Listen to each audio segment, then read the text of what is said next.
अंबेडकर नगर लोकसभा चुनाव कई मायने में बहुत अहम होगा। इसकी कहानी और आंकड़े बताते हैं। वर्ष 2014 के लोकसभा चुनाव में बसपा के प्रत्याशी रहे राकेश पांडेय से छीनकर भाजपा प्रत्याशी हरिओम पांडेय ने पहली बार भाजपा का खाता खोला था।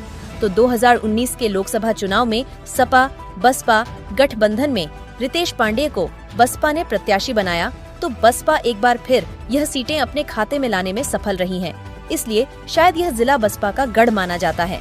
बसपा सुप्रीमो मायावती यहां से कई बार सांसद और विधायक भी रही है, लेकिन इस बार बसपा सुप्रीमो को अपने बिखरते गढ़ को उभरने की एक बड़ी चुनौती है, जिसकी वजह साफ है कि पार्टी में बढ़ते टकराव के चलते पार्टी से निष्कासित किए गए दिग्गज नेता लालजी वर्मा और राम अचल राजभर अब समाजवादी पार्टी में महासचिव है।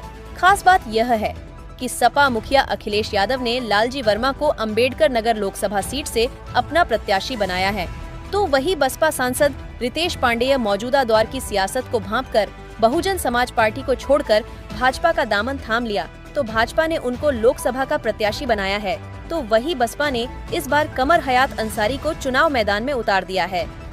आम और खास लोगों में अंबेडकर नगर लोकसभा सीट को लेकर चल रही चर्चा में प्रबल दावेदारों में सपा प्रत्याशी लालजी वर्मा और भाजपा प्रत्याशी रितेश पांडेय के पाला बदलने से भाजपा प्रत्याशी रितेश पांडेय और सपा प्रत्याशी लालजी वर्मा और बसपा प्रत्याशी कमर हयात अंसारी को इस बार लोकसभा का चुनाव काफी दिलचस्प होने के साथ ही इस बार की लोकसभा सीट और साख बचाने की बड़ी चुनौती होगी।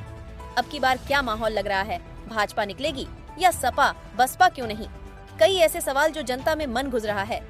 वही हाल के दिनों में बसपा सुप्रीमो मायावती के कुछ फैसलों ने लोगों को चौंकाया। चाहे नामांकन के अंतिम दिन जौनपुर सीट से प्रत्याशी बदलना हो या फिर भतीजे आकाश आनंद को नेशनल कोऑर्डिनेटर पद से हटाने का ऐलान करना। मायावती के इन फैसलों ने एक ओर जहां लोगों को चौंकाया, वहीं दूसरी ओर अब मायावती और बसपा की राजनीतिक दिशा को लेकर भी सवाल उठने लगे हैं। तो क्या है मायावती और उनकी पार्टी की राजनीतिक दिशा, और आखिर क्यों धीरे धीरे बसपा की राजनीतिक अहमियत कम हो रही है? तो वही जलालपुर विधानसभा क्षेत्र सपा विधायक राकेश पांडेय अब सपा से कितने दूर, भाजपा के कितने करीब, और राज्यसभा चुनाव की भूमिका, और अब लोकसभा चुनाव में पुत्र मोह में दो नाव की सवारी करने जैसा हाल का परिणाम सामने आना अब भी बाकी है। बात समाजवादी पार्टी और इंडिया गठबंधन के प्रत्याशी लालजी वर्मा अपने लंबे सियासी सफर और कार्यकर्ताओं में मजबूत पकड़ बना रखी है, और पिछले 10 वर्षों में भारतीय जनता पार्टी की सरकार में जो झूठे वादे, महंगाई, बेरोजगारी और आरक्षण का मुद्दा छेड़कर भाजपा को कड़ी टक्कर देते दिखाई दे रहे हैं। ब्यूरो रिपोर्ट, यूपी खबर, ABN।